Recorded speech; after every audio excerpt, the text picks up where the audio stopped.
Hey lovelies, today I'm sharing with you how I made this DIY galvanized fall sign. This is actually a part of the 2017 Fall DIY and Decor Challenge hosted by the DIY Mommy.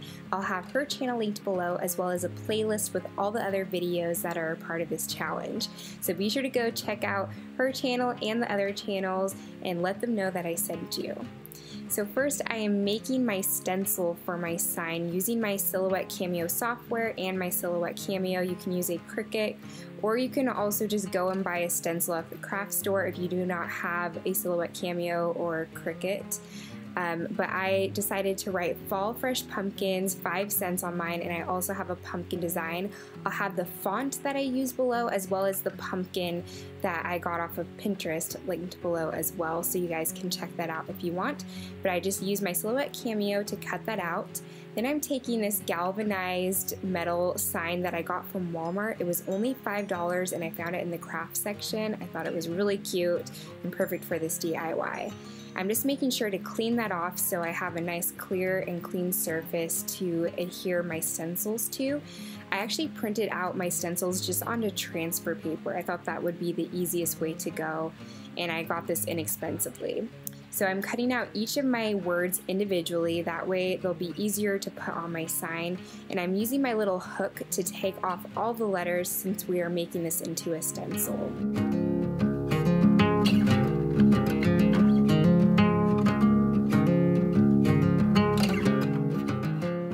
I'm doing the same thing with my pumpkin design, taking out the inner parts of the pumpkin and the stem. Now with my individual words and my designs, I'm going to place these onto the sign just to see where I want them to be laid out. And then I'm taking another transfer paper and I'm going to cut out pieces the size of each piece of my design, and I'm going to use this transfer paper to stick on top of my different words and my pumpkin, and this is what I'm going to use to transfer my stencil onto the metal. So I'm just making sure to press that on there really well, then I'm lifting up my design and placing it on my frame.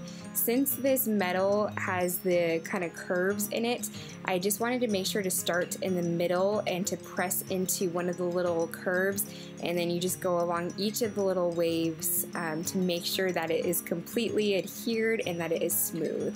And then you can remove the top transfer paper. And I'm just going to continue to do this process with each part of my design.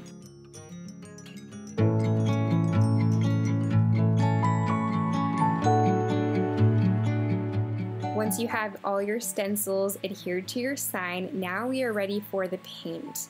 So I love using the Americana Decor Chalky Finish paint just because it dries fast and it works really well. I'm using the color Everlasting, which is just like a pure white, and I'm taking a little smudge painter. The trick to this is to actually use hardly any paint. Less is more for this. That way you're not leaking through your stencil, and you can always add more if you want to.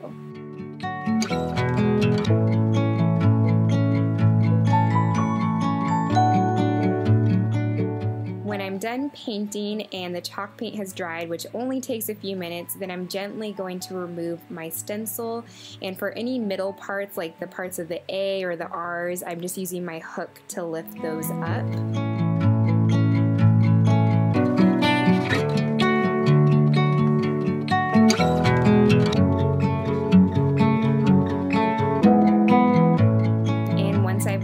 All of the stencils. Now my sign is done. I decided to put it on my front porch. I hope you guys enjoyed this little fall sign tutorial. If you did, please give it a thumbs up, and remember to go check out the DIY Mommy and all the other YouTubers that are involved in this challenge. Again, the playlist is below, so be sure to go watch their videos as well. I love you all so much. Remember to do everything in love because you are lovely. Bye!